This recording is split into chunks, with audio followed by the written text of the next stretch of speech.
So I'm just going to kick it off at an informal note. I just want to say thank you, Jeff, for that wonderful introduction to all three of us, and especially our distinguished guest. We're very lucky to have him and have him agree to come out, given that you have some exciting stuff going on, including a new play that goes up next month?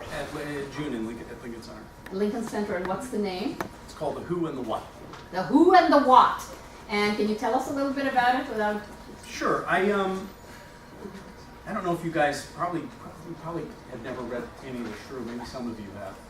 And I was in a cab one night, and I was coming home, and I saw those little TV screens in the cabs. And there was this ad for Kiss Me Kate, which is based on Taming the Shrew. Which, if you know Taming the Shrew, audiences, when theaters do that play now, when you see Kiss Me Kate, you sort of watch it, you're like, that has nothing to do with the gender politics of like today. Like everyone's like, why are people still doing this play? Like, but the irony of it is that I thought to myself that I totally get the gender politics of Taming the Shrew because that's the culture that I come from. So I thought I should maybe think about doing a version of Taming the Shrew that was set in a Muslim American household, Pakistani American household today. And then that was the beginning of an idea that became this play. And just for those of you who don't know Taming the Shrew, the dramatic circumstance of Taming the Shrew is that there's two sisters, and there's an older sister named Kate who basically has sworn off men and love and is not interested, and she's the shrew. And her younger sister wants to get married. And the father tells the younger sister and the older sister, your younger sister's not getting married until you get married. So that sets in motion the sort of plot of the play in Shakespeare, but also in my play, which is a dramatic circumstance that happens still in Pakistani American households and was the dramatic circumstance of my mom's wedding, actually. She was the eldest sister, and her father told her, none of your sisters, she had 5 sisters, we're getting married until you get married, so get yourself married in a hurry. Interesting. Great. And thank you, and congratulations on your Pulitzer Prize winning play, Disgraced, as I hear coming to Broadway in the fall. So I'm told. So you're told, and you've also just won an award to be going to be the whole year of next. I'll be 6 months in Berlin next year. I won a Berlin Prize this year. So. Very good. So that's wonderful. So tell us a little bit about how you grew up. You referenced a little bit of autobiographical information there about your mother's, some circumstances around your mother's wedding. But inquiring minds, I'm sure here would like to know, including mine, what was going on in your life as a young boy of Pakistani American background, growing up in Pakistani.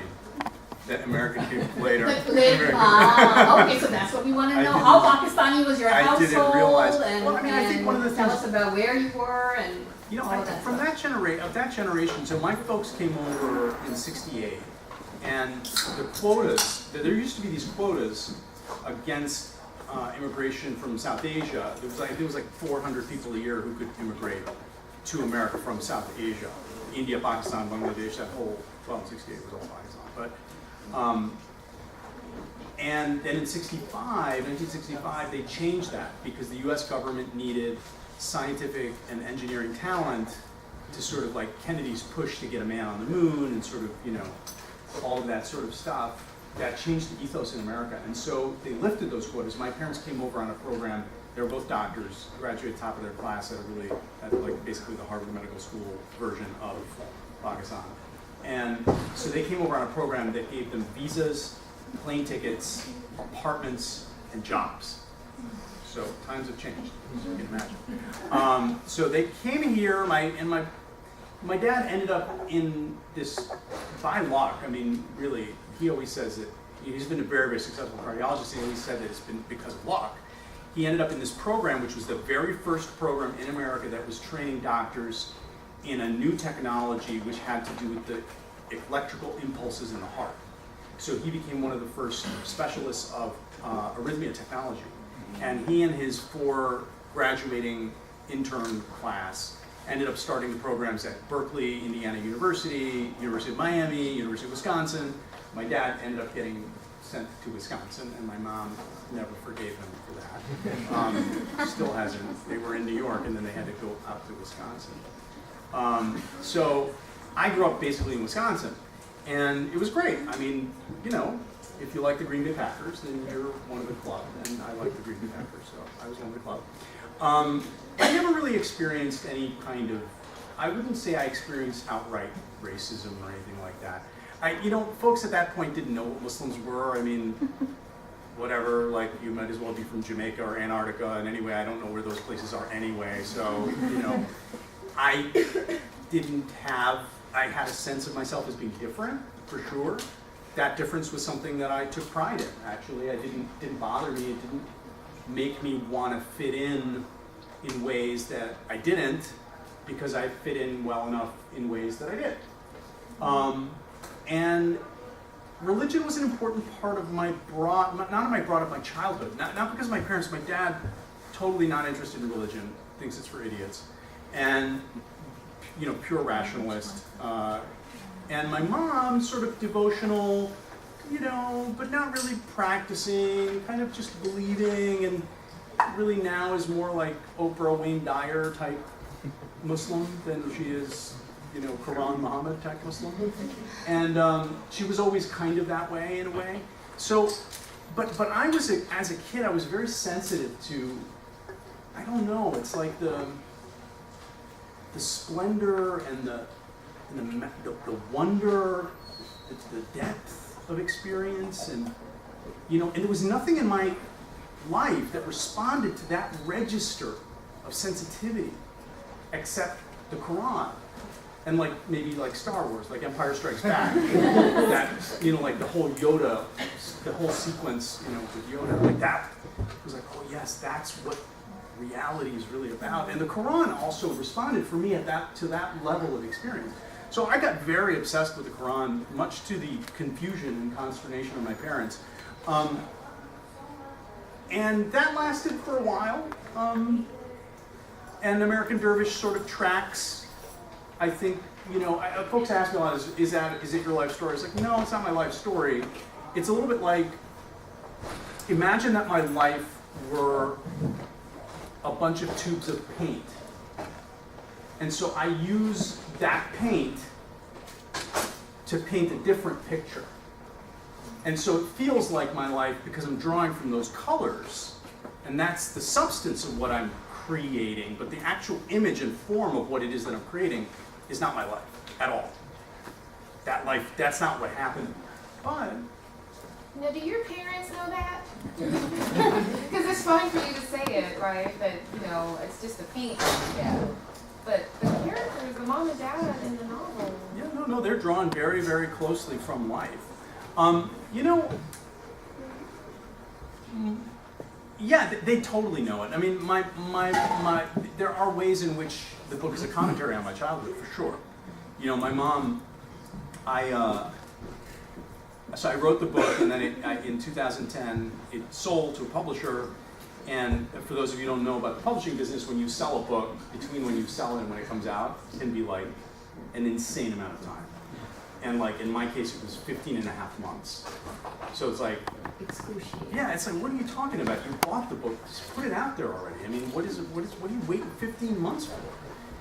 And I still don't know what they're waiting for. Like, I've been through it now once. Like, anyway. As academics, we can relate. Yeah, I'm sure you can. So it sold in September 2010. It was a big story. It was front page news, Publishers Weekly for 3 days straight at the Frankfurt Book Fair. It was all over the internet. So my parents knew all about it, right? So that we cannot relate to. So they knew all about it, and you know, they never really asked, you know, much about it. They didn't ask. But my dad was not particularly interested. My dad has always sort of bragged about the fact that he doesn't read books, and he thinks reading books is a waste of time. Like, get out there and learn something. Like, don't read a book. Right? Exactly like the character in the book. So when I called him the night that the book sold, you know, and you know, he asked me, I said, hey Dad, I sold my novel, and it was a really good amount of money, so I'm going to be okay for a while. And he said, the novel, is that a book? yeah, Dad, that's a book. And he said, did you write that yourself? I said, Yeah, I'm not sharing the money with anyone, Dad. But anyway, so it was September 2010, and then it was like, I think it was in November 2011, and the book was coming out January 2012. It was 2 months left, and I realized that my mom had not asked me about it, but it was probably on her mind. What's in this book? So I went home, and I took a couple of copies, gave one to my dad that I knew he wasn't going to read, which he has not still to this day. And then I gave one to my mom, and she took it and she quietly slipped it into a drawer, and we didn't talk about it. And then I went home, and then 3 days later, she calls me late at night, breathless. Ayad, I finished. Sounds Was like she you thrilled or was she upset? Sounds like you liked it, Mom. Oh yeah, it's such a good book. I said, Mom, I'm your son. Of course it's good. No, I know a good book, and it's a good one. She said, and then she says, and now I want to say something, and I don't want to talk about it ever again. I said, okay, what is it, Mom? I was very happy to see that you understood everybody was doing the best that they could. Oh. That was it. No further discussion. So I don't know. I haven't had a nuanced conversation about whether or not they feel that these depictions are accurate or inaccurate, or how they remember things that are referenced in the book. But there isn't really anything specific, a specific event that actually happened in real life. So I think we would have more of a conversation about characterizations or the texture or feeling, and who was that drawn from, that character, and I thought that was such and such a person. Is that really such and such a person? That sort of thing. I don't know if I answered your question. Well, some of it, yes. We would love to know more, of course.